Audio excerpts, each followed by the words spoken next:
Michael's mother suddenly collapsed at home. Scared and shaking, he carried her in his arms and ran outside, begging neighbors and relatives for help. But no one cared, not even his well-known family members. Desperate, Michael took his mother straight to the hospital. He met a nurse at the reception and cried out, "Please, my mom is dying. Help her now. I'll find the money later."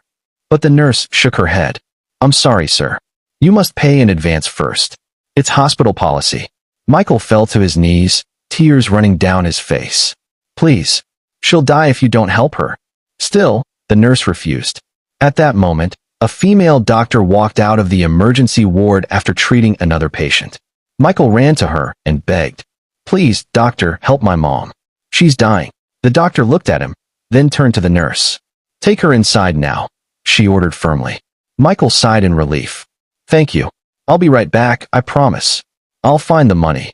Then he ran out of the hospital, still in tears, his heart racing. Michael rushed to his uncle's house, his mother's own brother, and begged for help.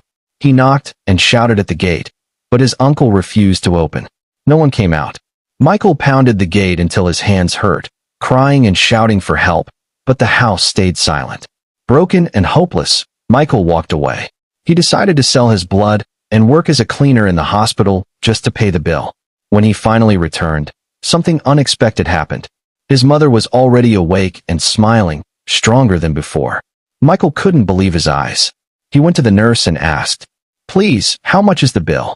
The nurse replied, "It's $200, but you don't have to pay. The doctor who treated your mother already cleared the bills, and even bought her medicine." Michael's eyes filled with tears, this time, tears of joy. He wanted to thank the kind doctor in person, but her shift had already ended. So he told the nurse, "Please, tell her I said thank you, from my heart." That evening, Michael and his mother left the hospital smiling, thankful that, even in a world that seemed so cruel, there was still kindness hidden somewhere. Days turned into weeks, and Michael's mother slowly recovered. But things were still very hard.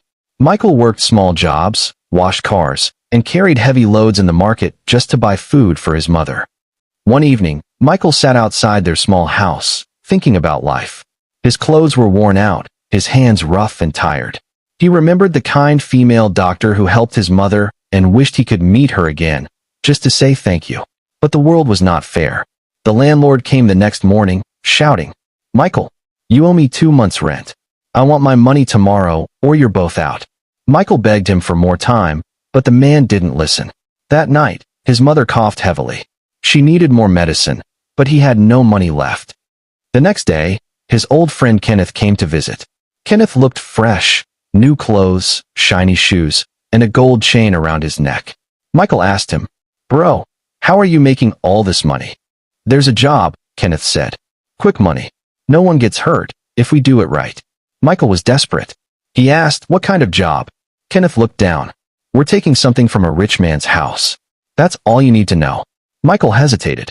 His mother needed medicine. Rent was due. He knew it was wrong, but hunger and pain made him weak. That night, he made a deadly choice, to go with Kenneth. They sneaked into the rich man's mansion at midnight. Everything was silent. Kenneth broke the lock, and they entered. Michael's heart pounded so loud he could hear it in his ears. Suddenly, a sound came from upstairs, footsteps. The man of the house appeared, holding a flashlight. Kenneth panicked and pulled out a gun. "Don't move," Kenneth shouted. But the man moved. A shot went off. Michael froze. It wasn't Kenneth who fired, it was him. His shaking finger had pulled the trigger by accident. The man fell. Silence filled the air. Kenneth stared at Michael. "We have to run." Michael ran, but his soul stayed behind. From that day, he couldn't eat, couldn't sleep. The face of the man haunted him.